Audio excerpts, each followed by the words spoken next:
strongest principle of law in this context. I'll turn to my colleagues because I've taken up your time, but we'll give you what you need. With respect to the actual indictment, it does not gloss over what, and put it in terms as you're describing. So if we look at the face of the indictment as to what's charged, when it's gone through a grand jury process, unlike the impeachment judgment clause, how do we look at those particular acts as described? Because we have to take those at face value. There's clear guidance on this from Nixon against Fitzgerald, where Nixon against Fitzgerald, the allegation was President Nixon had unlawfully terminated a whistleblower, essentially. And that whistleblower came into court and says, this is not subject to immunity because it was unlawful. And the court said, we're not looking at that granular level of detail, and we're not considering, most importantly, the alleged motive for these acts. It said that the level of specificity to consider it is conducting the business of the Air Force. Similar here, if you look at the indictment, there's 5 classes of conduct that are alleged, many of which are just obviously official conduct. Meeting with the U.S. Department of Justice about who should be the cabinet level officer running that. Is it the heartland of the appointments power? You said many of which, so now really all of which. I mean, Arcanich is all which. There's one exception because there's allegations about the Elim speech, and under Blasingame, the contention was made that they should be remanded for that. But if you look at the other public statements, for example, President Trump's tweets, the Second Circuit held in Knight First Amendment Center that it was based on overwhelming evidence. That's an official channel. His Twitter account during the presidency was an official channel of government communication. And under the objective test in Blasingame, all those tweets are obviously immune. So also with meetings with the Department of Justice, meeting with members of Congress, that falls right within the heartland of Article 2, Section 3, which authorized the president to communicate with Congress about the matters that he views as expedient. Let me ask you, first of all, I don't believe you were counsel then, but what about the 2 concessions made in the first impeachment proceeding and then in Trump v. Vance, that impeachment should be stayed and wait until he's out of office when he would be subject to criminal liability? As to Trump against Vance, was a purely private conduct that involved a subpoena, a criminal subpoena for tax records that long predated President Trump's time in office. So it was purely private conduct. The concession that he could be subject to prosecution is also correct. As for the impeachment brief, for example, that they cited in their briefs, what that says is we have a judicial process in this country, period. We have an investigative process in this country to which no former officer is immune. It did not say there could never be raised an immunity defense. It said criminal process can go forward. There's a quote in the congressional record in which your client said through counsel, no former office holder is immune from investigation and prosecution. Investigation is what there's no immunity to. Well, that may be true of subordinate officers, but as to the principal officer, the president, he is immune unless he is impeached and convicted. Again, it comes back to the point we made. He was president at the time, and his position was that no former office holder is immune. And in fact, the argument was there's no need to vote for impeachment because we have this backstop, which is criminal prosecution. And it seems that many senators relied on that in voting to acquit. That relies on speculation. Said, I think, statement. The court, I think, lacks the ability to intuit what motivated senators' votes in the impeachment process. What the Constitution says is you must be impeached. I think the question that Judge Henderson was asking you was you took the position, or your client did, during the impeachment proceedings, that there would be an option for criminal prosecution later, and it's in the congressional record. And I guess the question is, what has changed, or why have you changed your position? I agree with that characterization of the statements in the congressional record. I believe there was a distinction between the judicial process and the investigative process. That was in the quote that I just read. In addition to that, whatever concession may or may not have been made there would not have a res judicata effect in this proceeding. These are very different proceedings.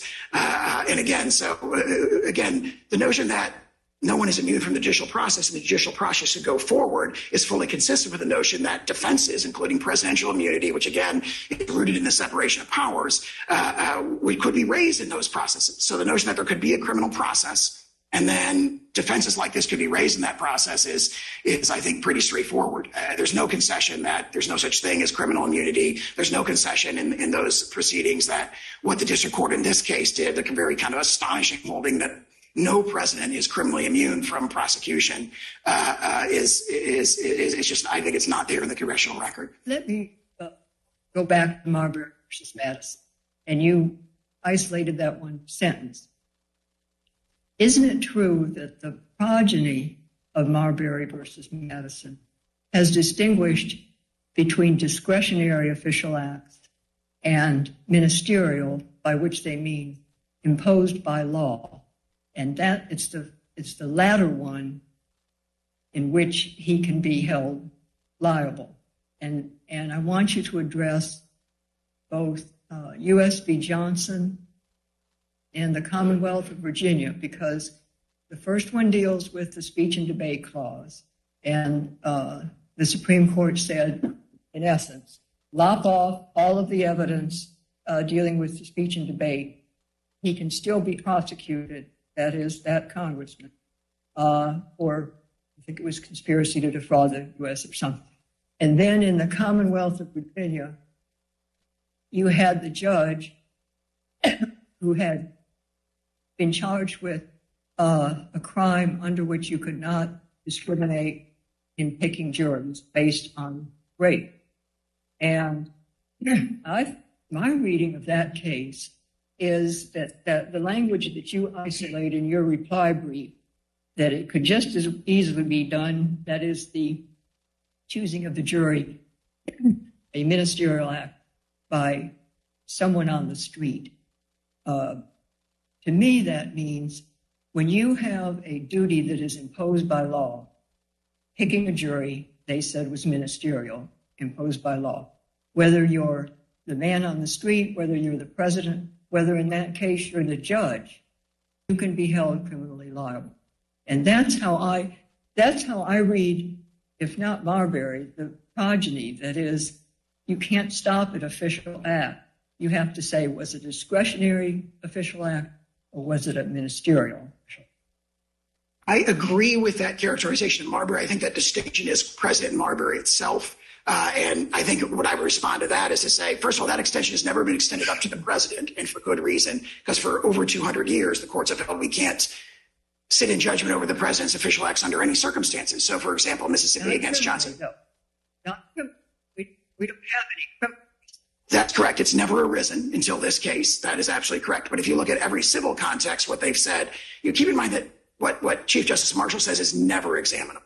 Never examinable. So there would be no judicial proceeding where you could say the president did this and we're going to sit in judgment directly over that. That's reinforced by Mississippi against Johnson, by Swan against Clinton from this court more recently, where the courts hold that we can't even enjoin or even really enter a declaratory judgment directly against the president for his official acts. Whereas the distinction between ministerial and discretionary has been held totally with respect to subordinate officers, and that goes all the way back to Marbury. However, if you look at the indictment in this case, nothing that's alleged against President Trump could remotely be described as ministerial. I'm not aware the government has ever argued that. If you're talking about, responding to widespread allegations of fraud, abuse, and misfeasance in a presidential election, trying to find how to respond to that in a manner that's in the national interest, matters of that nature are not ministerial at all. So even if that distinction goes all the way up to, so to speak, it wouldn't save the indictment here. Why isn't it his constitutional duty to take care that the laws be faithfully executed requires him to follow those laws, every one of them? Yeah, I would say that the take care clause, carrying out one's duties in the take care clause, are inherently discretionary. An example of a ministerial act, for example, in Marbury against Madison is like delivering a seal when you're requested, because there's a separate statute, right? What they emphasize is there's a separate statute. The Secretary of State had kind of these two hats on. He was, on one hand, a direct agent of the president, and in that, this could never be examined by the courts.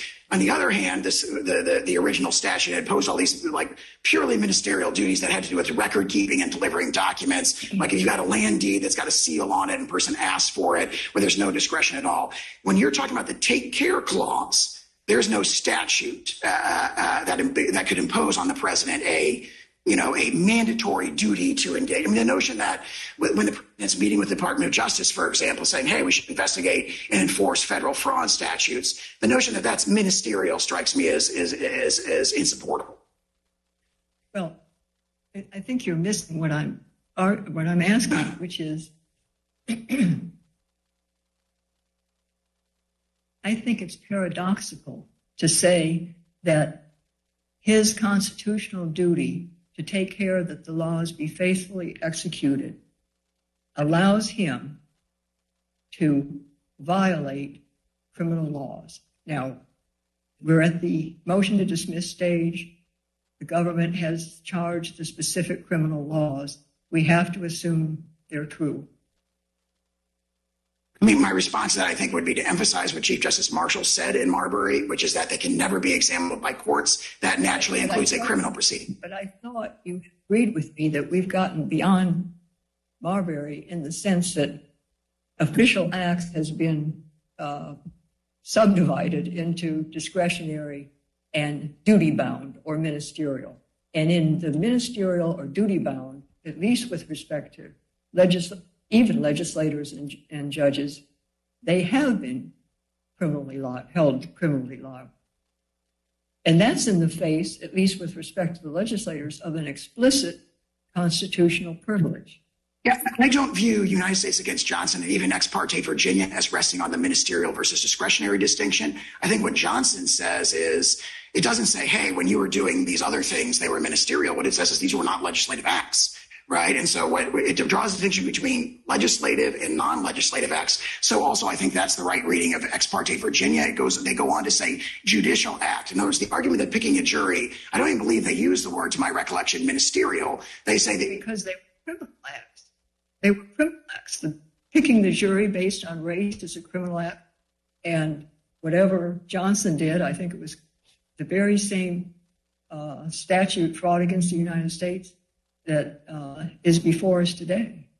I would say that the distinction in those cases is between, in the judicial case, Johnson, the legislative case, Johnson, is between legislative acts and non-legislative acts. The distinction in Ex parte Virginia is between judicial acts and non-judicial acts. That phrase is used. And here, the distinction is between presidential acts and non-presidential acts. And everything that's alleged in the indictment is a presidential act.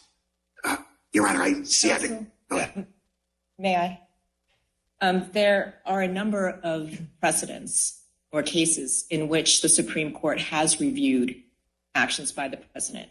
The seminal case of Youngstown Sheet and Tube, where the Supreme Court reviewed Harry Truman's seizure of the steel mills during the Korean War. There's also the case of Little versus Bareem, where Chief Justice Marshall reviewed the actions of President Adams when he seized certain vessels. Trump versus Hawaii was reviewing President Trump's order restricting the entry into the United States of nationals from certain foreign countries. How does that square with your position that the judiciary can never review executive action? All those cases fall squarely within the well-established exception in Ex parte Young, where the judiciary is allowed and does frequently issue declaratory judgments, injunctions, judgments against subordinate officers. Wait, these are presidents. Harry Truman was the president when he seized the steel mill. How does that comport with your theory? In that case, was an injunction against the Secretary of Congress, not against the president. This court has reaffirmed very recently that you cannot issue an injunction directly against the president. The court has no jurisdiction to do that. Cannot enter. It strongly indicates in Newdow against Roberts that the court can't even enter a declaratory judgment. The court can review presidential action if, on paper, they direct their judgment to a subordinate officer. Is that what you're saying?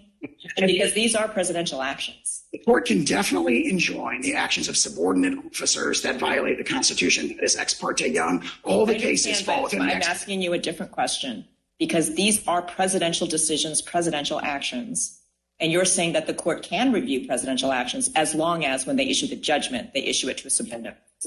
In direct context, it can directly sit in judgment over the president's official. It's been established for over 2 years. You're using the impeachment judgment clause essentially as a negative implication with respect to that the civilian officer or president, of course, has to be impeached and convicted, and then nevertheless thereafter. If there is an acquittal, how are you using it in that regard? Because sometimes, and particularly in this case, the acquittal can arise from lack of jurisdiction, not actually trying the merits of the case. The impeachment judgment clause does distinguish between those sort of merits-related acquittals and not merits-related acquittals. Frankly, the same sort of thing comes up in just criminal prosecutions under the double jeopardy clause, where a determination that the defendant is acquitted does not necessarily reflect an actual determination that they're not factually guilty. And in fact, this is emphasized in the OLC memo that they themselves address, that actually, that determination often reflects things that are distinct from the merits. So that doesn't, I think, in any way undermine the sort of double jeopardy force, so to speak, of the impeachment judgment clause. And one of the briefs indicated that Jack Smith is improperly appointed. Do you have a position there? It's a very persuasive brief, but I can see we have not raised it in this case. I think it raises very powerful questions, but we haven't raised it in this case at this time. Just about the effect of Blassingame. If we say we can't determine if these acts are official or private, I want to stay away from that. I'm going to say ministerial or discretionary. And Blassingame characterized it in terms of office seeker versus office holder. What is your position about, would we have to remand it for the district judge to decide in the first instance whether these the 4 points that the defense has made against imposing criminal liability hinge on whether the acts are ministerial, discretionary, official, private, however you want to characterize it? I used the phrase from Clinton against Jones, which says purely private conduct is what can be, subject to judicial process after a president leaves office. In response to your question, our principal position is you can look at this indictment and it alleges official acts and it can be ordered to be dismissed. We acknowledge, though, that the district court didn't reach that issue, but Blassingame did remand, and the court absolutely has the discretion to remand to the district court for the application of the doctrine of criminal immunity in the first instance. And we admit that that would be a natural thing for the court to do. To the specific acts. Correct. Yeah. In other words, if the court holds that there is presidential immunity, which it should, then remand to the district court to say, okay, go through the indictment or else hold factual findings and so forth to decide how it applies to the conduct alleged in this case. We acknowledge that would be, the court has the discretion to do that, and that would be a natural course. And if there are no further questions. I have one more question. So under the framework established or discussed in Nixon versus Fitzgerald, we're supposed to conduct a balancing test where we balance the need for the asserted immunity versus other public interests. And I see you as trying to represent a need for the executive to have this immunity to facilitate executive functions, the ability to act without hesitation, to be fearless, to make decisions without being inhibited by the fear of criminal prosecution. But it seems to me that there are some other Article 2 interests here that are countervailing. For example, under Article 2, there's an executive vesting clause. And so there is an interest of the executive branch as an institution to have constitutional executive power vest in a newly elected president. There's also an executive interest as an institution in law enforcement, in enforcing criminal laws. And so it seems to me, if we're weighing executive interests versus public interests in things like the integrity of an election, that President Trump's position is not fully aligned with the institutional interests of the executive branch. And in this balancing test, that weakens the executive power that he's trying to assert. I say 3 things in response to that. First of all, Nixon against Fitzgerald emphasizes that the most compelling consideration when one considers what it describes as policy considerations rooted in in the separation of powers is the rendering of the executive branch official unduly cautious in the exercise of highly controversial and sensitive decisions that come up all the time. If a president has to look over his shoulder or her shoulder every time he or she has to make a controversial decision and worry, after I leave office, am I going to jail for this? When my political opponents take power, that inevitably dampens the ability of the president. I understand that that's your position, but I guess I'm asking you, what about other Article 2 interests? That's one interest, but there are other Article 2 interests in play here too, and they seem to be countervailing. The interest in executive vesting, the interest in law enforcement, those are also executive branch interests. And how should that affect the analysis? Those, to the extent the court conducts a balancing, our principal positions, you can go back to Marbury versus Madison and adopt a categorical rule, which is also referenced in Nixon against Fitzgerald. But to the extent the court reaches the balancing of policy considerations, those are decisively outweighed by the sort of republic shattering consequences of subjecting our chief executives in an endless cycle to prosecution once they leave office. The founders were very much against that. They were deeply concerned with that. You see that in Hamilton's writings in Federalist 65, 69, and 77. You see it reflected in Madison's concern about newfangled and artificial treasons in Federalist 47. And that is the original meaning of the Constitution. Do you think we should, it just occurred to me, do you think we should take any cognizance of the fact that when they wrote that, George Washington was the president? I mean, a very, very strong executive. The Congress was brand new. Everything else was brand new. And things have balanced out. I mean, we've got a strong Congress, we've got a strong judiciary, and we've got a strong president. I think that if you look at the writings of the founders, they were definitely looking past the presidency of George Washington, obviously an iconic figure, looking past the presidency of George Washington to future presidencies. And they correctly anticipated that the nation might, what they were deeply concerned about was that the nation would devolve into factions. Factionalism did not govern the presidency of George Washington because of his moral authority. However, immediately when you got to Adams and Jefferson, you immediately devolved into factions. They correctly anticipated and were deliberately looking past that presidency to the future of the republic, a tradition that stood for 234 years until last year when it was shattered by the indictment of President Trump. And if the court has no further questions, we would ask the court to reverse. And if the court rules against us in any respect, we renew our request that the court stay its mandate to allow us to seek further review, both en banc and the mandate to allow us to seek. Give me 5 minutes. Thank you, Your Honor. Okay. Mr. Pierce. Mr. Pierce. Good morning, and may it please the court. Never in our nation's history until this case has a president claimed that immunity from criminal prosecution extends beyond his time in office. The president has a unique constitutional role, but he is not above the law. Separation of powers principles, constitutional text, history, precedent, and other immunity doctrines all point to the conclusion that a former president enjoys no immunity from criminal prosecution. At a minimum, this case, in which the defendant is alleged to have conspired to overturn the results of a presidential election, is not the place to recognize some novel form of criminal immunity.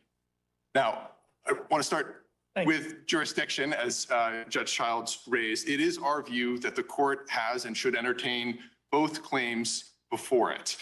With respect to the immunity claim, I think this court's decision in Cisneros 10 years after Midland Asphalt did allude to a type of separation of powers claim that would involving presidential immunity. I think Judge Henderson pointed out the Supreme Court itself has acknowledged that this idea of an explicit guarantee is more of a suggestion than some sort of statutory prescription. But there's been no cases since then that have actually used that word suggestion to follow up on that line of thinking.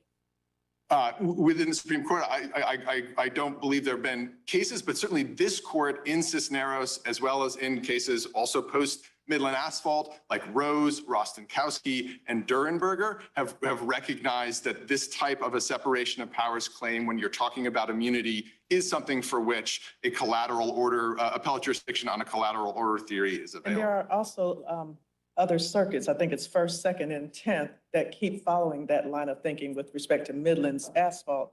It requires an explicit constitutional or statutory language that says you cannot be tried. So 2 responses. One, I think in cases like Cisneros, this court has spoken otherwise, but nonetheless, I think the only one there is the First Circuit's decision in Joseph, where it was the case of a judge seeking a criminal, raising an immunity defense to a criminal prosecution. As this court acknowledged in both, I believe, Rostenkowski and Durenberger, that's in some tension with, or it didn't acknowledge that, but the case, the court there talked about Claiborne and Hastings, which are Ninth Circuit and 11th Circuit cases. I think Judge Easterbrook, in his Schock opinion, noted that when it deals with a personal immunity like that, it's different than the kind of transactional immunities that were considered in the 10th and the Second Circuit cases. And at the end of the day, I think we do, so sort of a small point of common ground between us and the defendant. We do think that with respect to jurisdiction, there is a little bit of a different inquiry with respect to a president. We don't think that carries over to the merits in the least. And I think United States versus Nixon is sort of the perfect example of that. There, the court said it would be unseemly to hold the president, to require the president to go into contempt.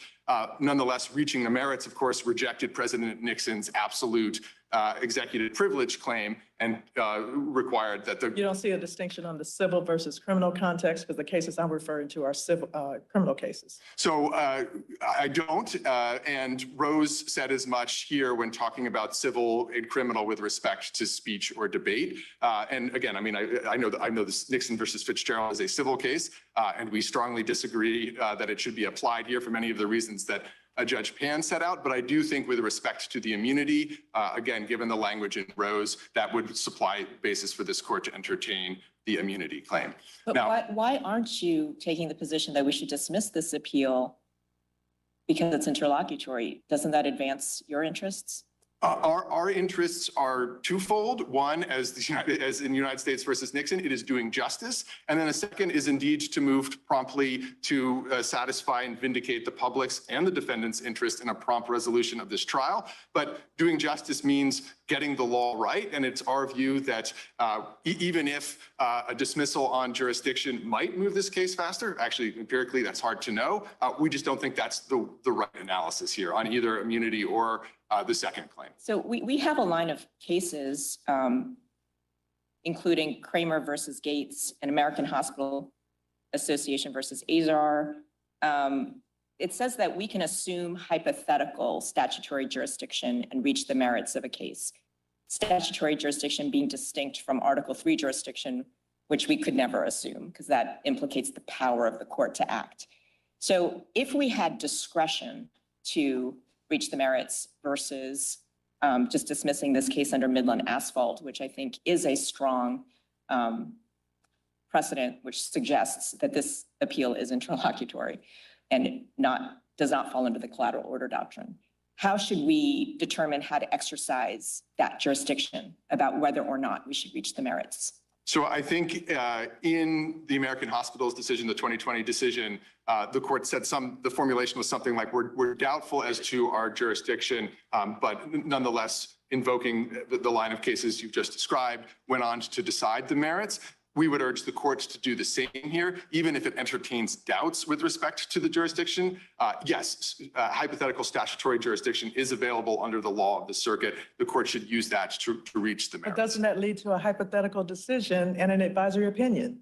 No, I think that so we disagree. The Supreme Court has said that. No, I don't think the Supreme Court has said that. I mean, the Steele Co. is kind of the leading Supreme Court decision, and then some courts, including this court, has devised a hypothetical statutory jurisdiction doctrine. Now, if this court were to dismiss for lack of jurisdiction and then say, nonetheless, as an alternative holding, here's how we would come out on the merits, that I think would be improper. And that is what I understand the American Oversight Brief to be suggesting at footnote 11 on page 20 of its brief. That I don't think is something the court could do. I understand the hypothetical statutory jurisdiction piece to allow the court to say, you know what, this is hard. There might be arguments on both sides. We think that we assume hypothetical statutory jurisdiction, we move forward, we decide the merits. Now, let me ask you about Marbury versus Smith. What's your interpretation of its progeny, or even the case itself? So our interpretation is much closer in line with what I think I heard Judge Pan setting out, and similar to yours. It certainly does not erect a unreviewable power for the presidency. I think the sort of the prime example of that is the Steele-Sheezer case, the Youngstown case.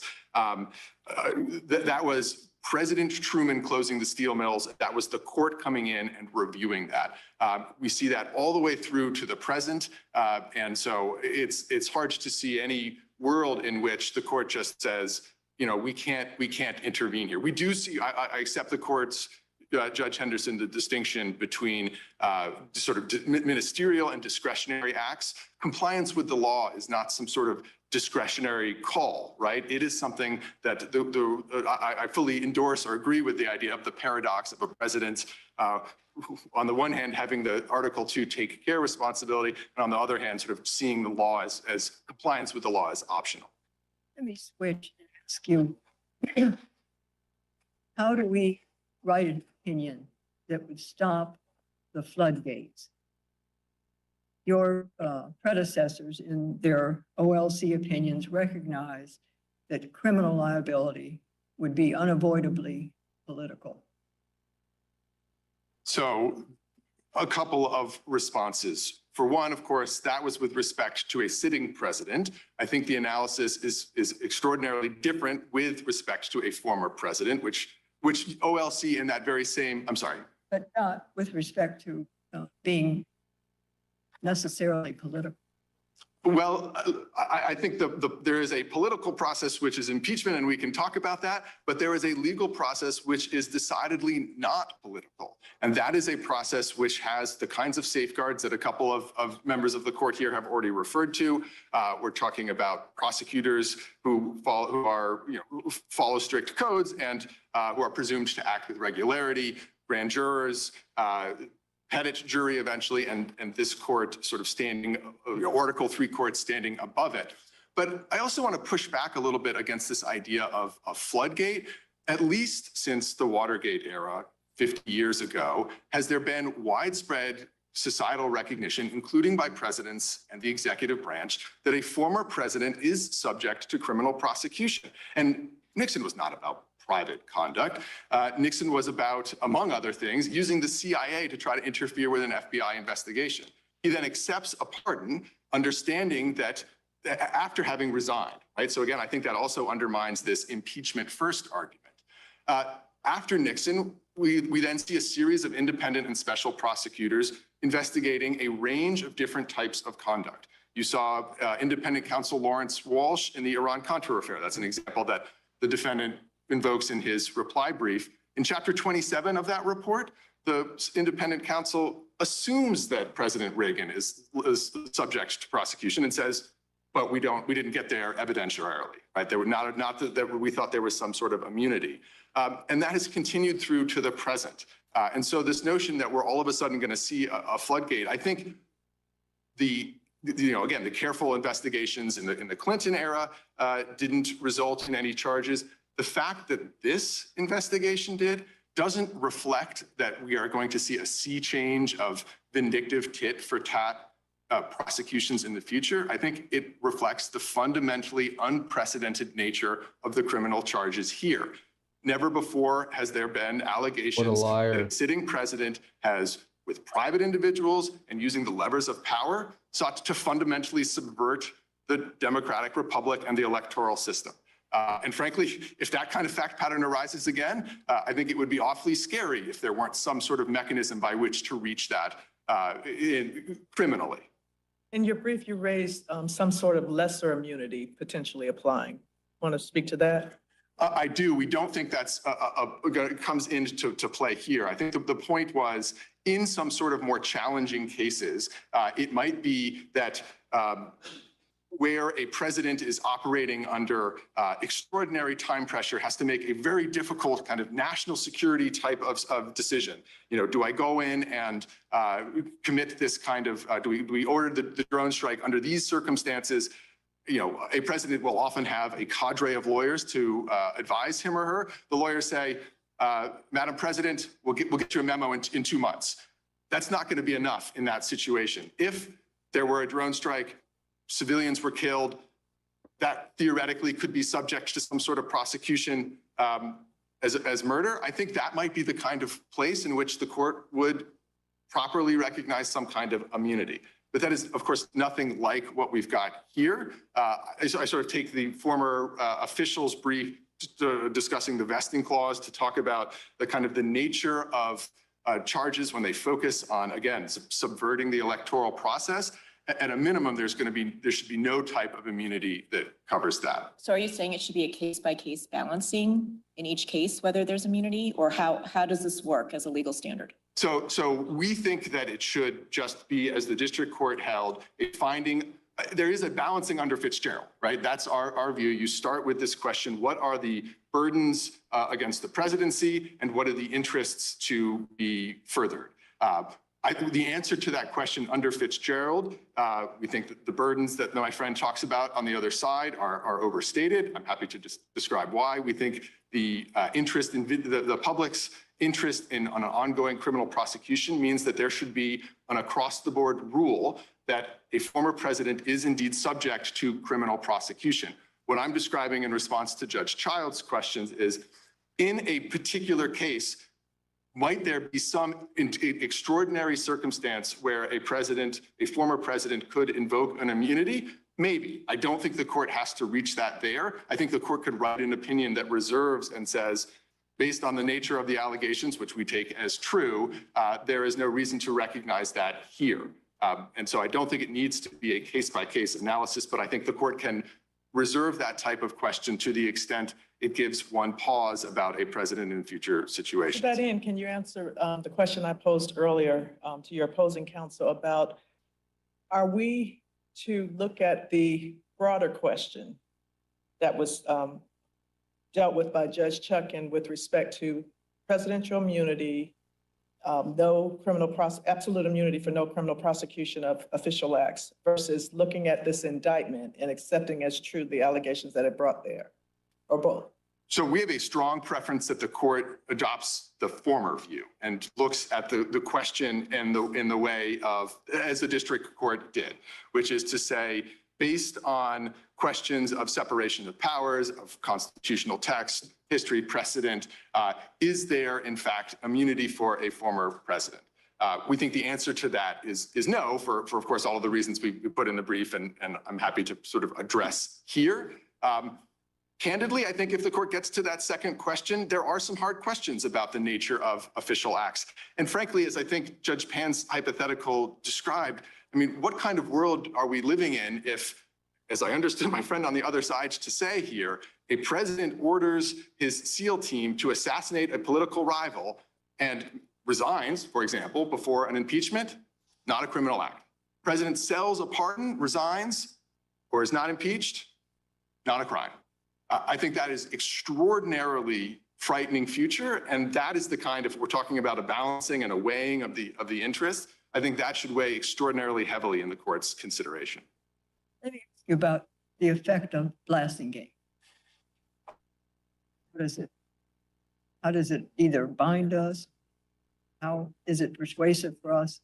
So I think it formally has no application at all, because of course, very early on in the opinion, the court says we're not dealing with any questions of immunity in the criminal context.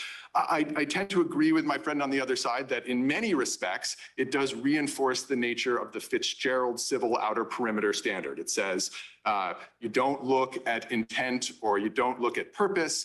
Context plays a more important role than often the content of communications.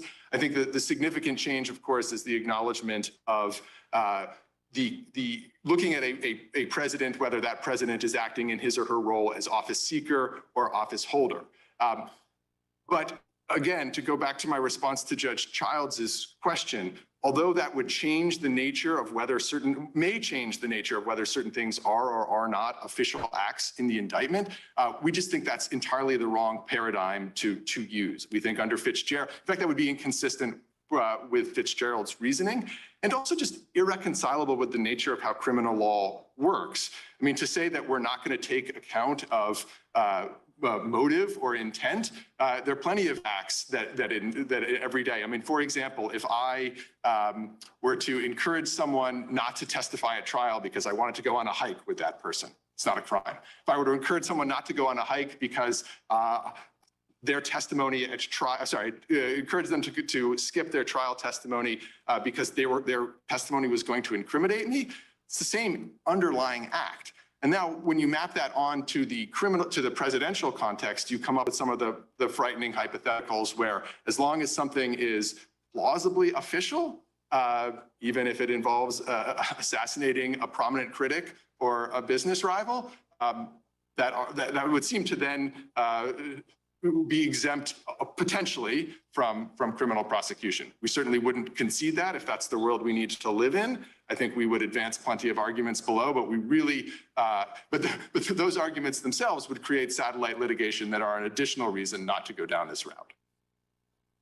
But looking and thinking about your answer about potentially not looking at motive and intent, when there is a criminal prosecution, that mens rea and that intent is part of the actual statute charged criminally. Yes, precisely. And that's why it wouldn't make sense to then come in and use this non-motive intent.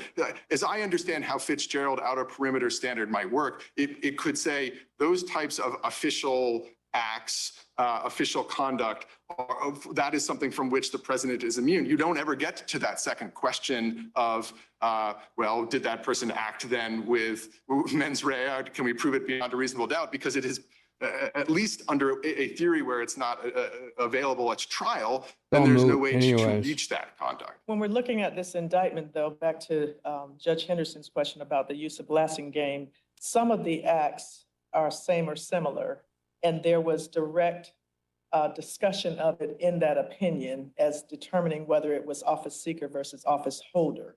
So do we use Blassingame at least for that? So if this court decides the case the way the district court did, then I don't think Blassingame has any role to play at all, because there is no question of whether, was this act official or were these sets of allegations official? The question is, based on a Fitzgerald analysis in case, history, precedent, et cetera, is there any quantum of immunity for a former president? We think the answer to that question is no. There's no reason, as the district court also found, to turn to the indictment and consider this outer perimeter, this civil outer perimeter standard. How about if we don't decide it the way the district court did? If you don't, I suppose a lot would. On the Blassingame.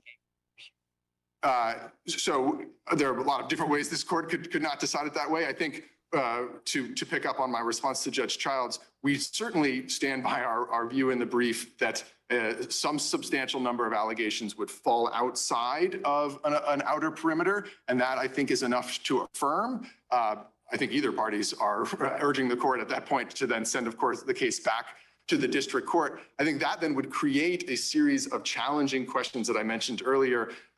What are the evidentiary theories under which that evidence could potentially come in? But it would be our strong view, and we would want, if the court followed that route, which we urge the court not to make clear that immunity is an on-off switch, right? This is the immunity appeal. If the court says we affirm, we send it back, there's no immunity, then other things become evidentiary questions or questions really of jury instructions, in which any appeal is then an appeal from a final judgment, if any final judgment. And the immunity defense is never lost.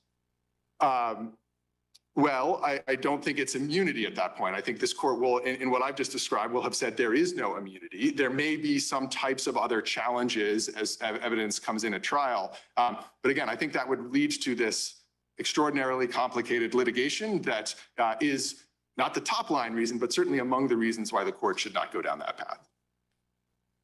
Since President Trump concedes that a president can be criminally prosecuted under some circumstances, he says that that is true only if he is first impeached and convicted by Congress.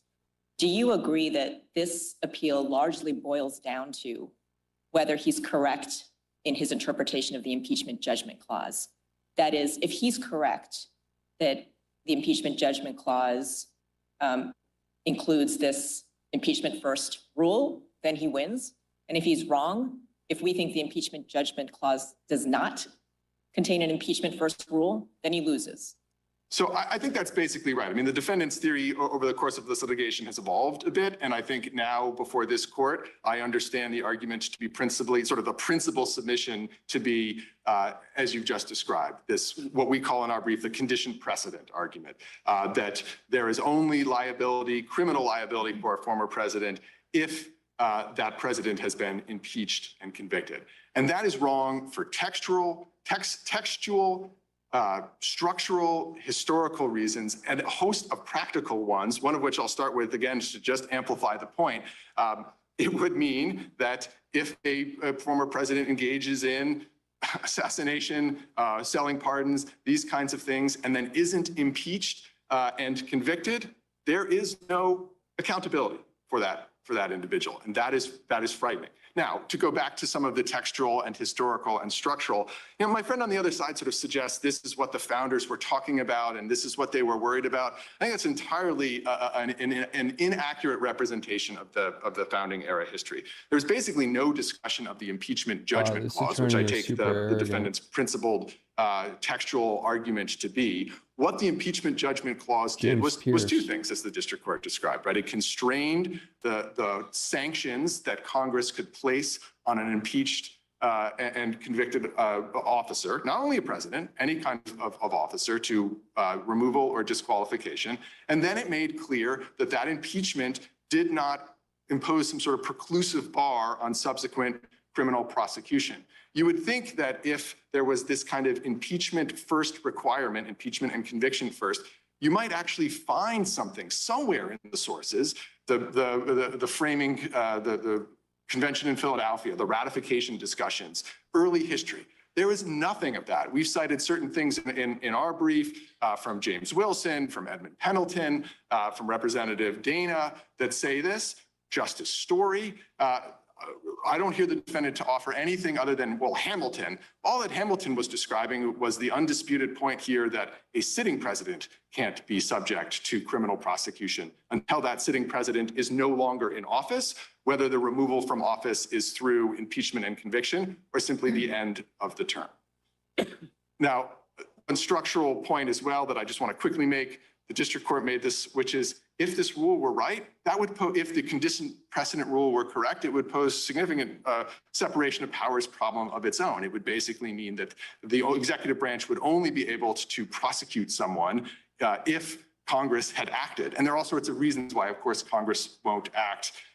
For one, they've never believed that it was required. And also, in certain instances, they may decide that they don't have jurisdiction. Many of the members of Congress seem to hold that view with respect to the defendant's second impeachment. Right. Thank you very much.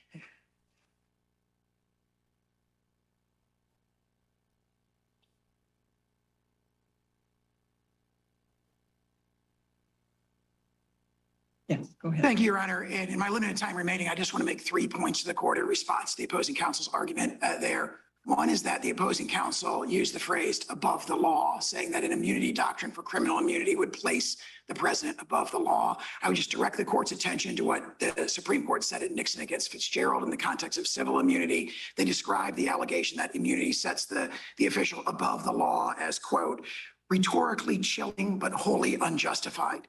The U.S. Constitution, the separation of powers, the executive vesting clause, the impeachment judgment clause, these are the foundational and fundamental law of our country, and the president's immunity is determined on that. So that is more rhetoric than reality, is what the Supreme Court said in Nixon against Fitzgerald.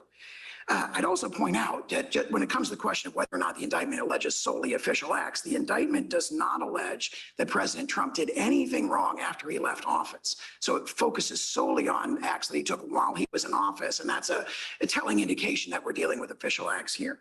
And then finally, I would address Judge Henderson's your question about the floodgates, and I tie that to what my opposing counsel said about a so-called frightening future.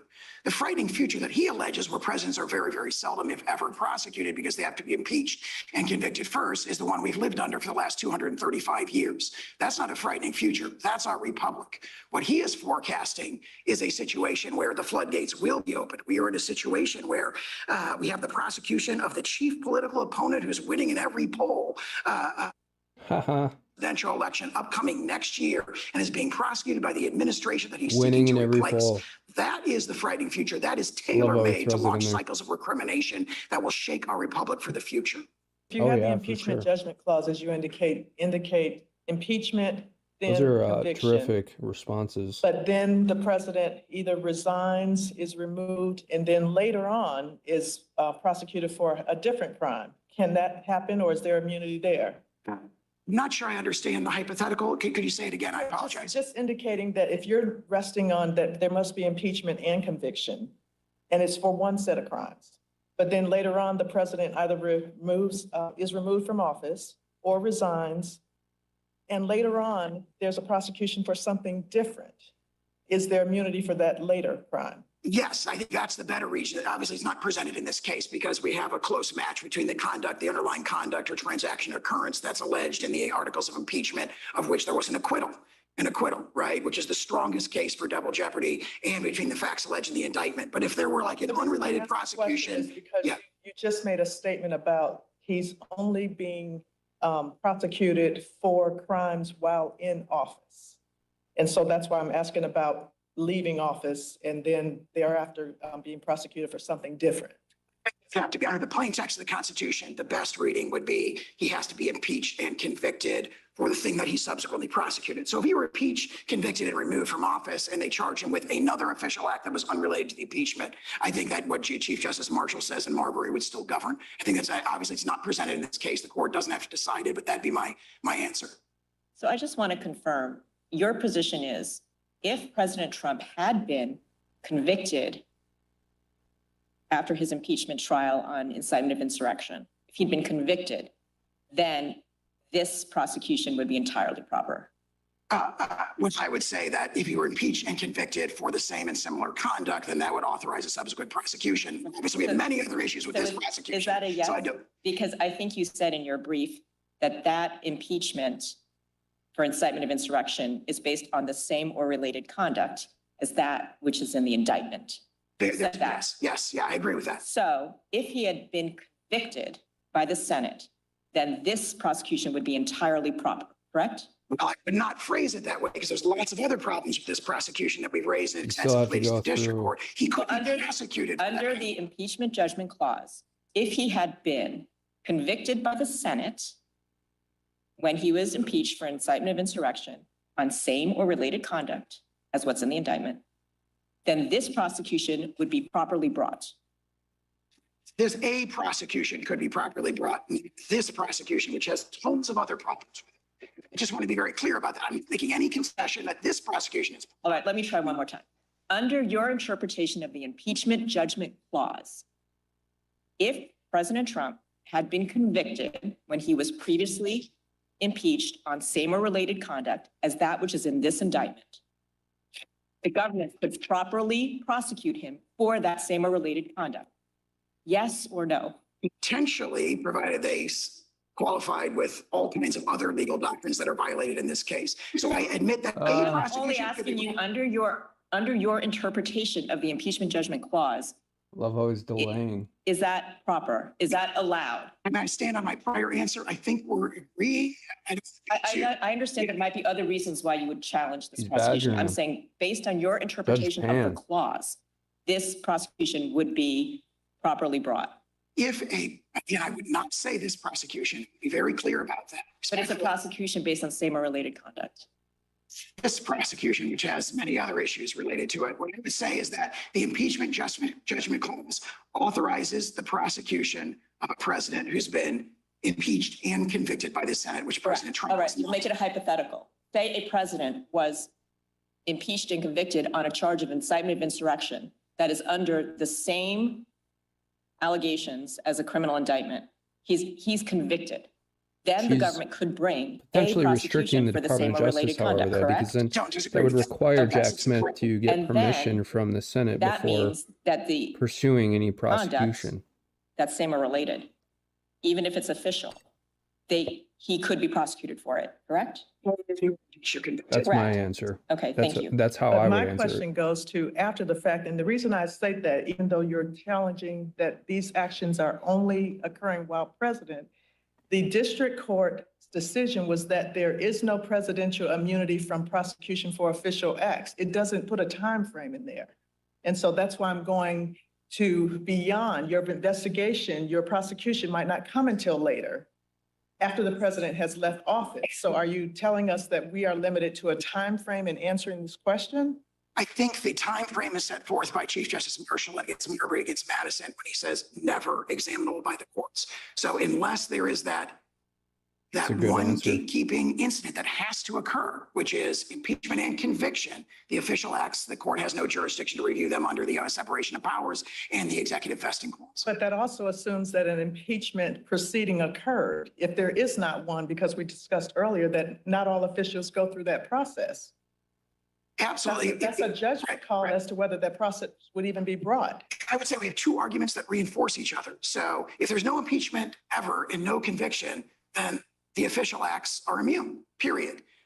Further, the impeachment judgment clause incorporates a doctrine of double jeopardy that prohibits it, especially in the case of acquittal. So those are reinforcing doctrines that are set forth in the Constitution. If there are no further questions, we'd ask the court to reverse. All right, thank you.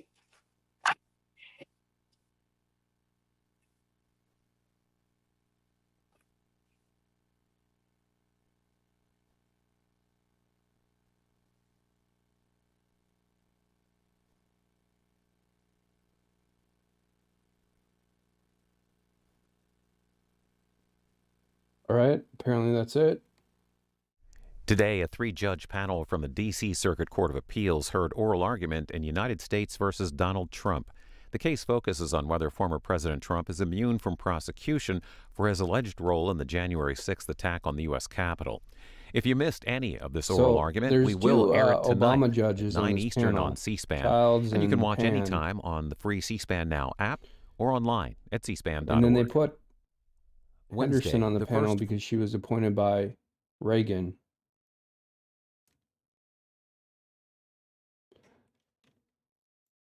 So you can kind of see where this is going. The Supreme Court is going to have to make a decision.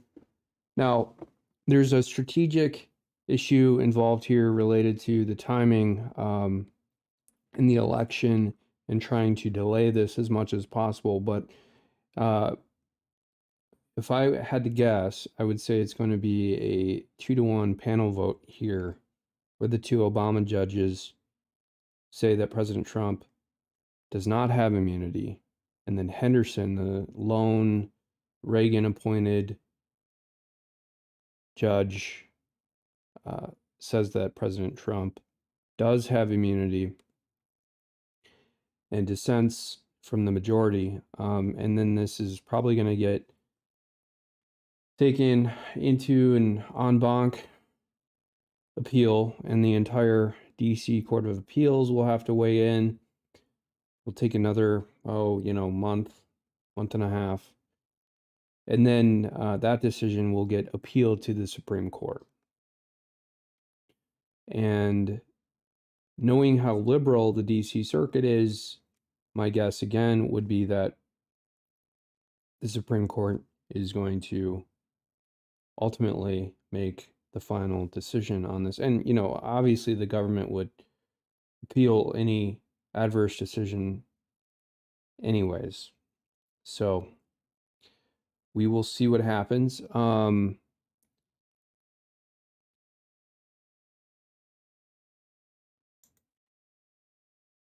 going to close the live stream down for now.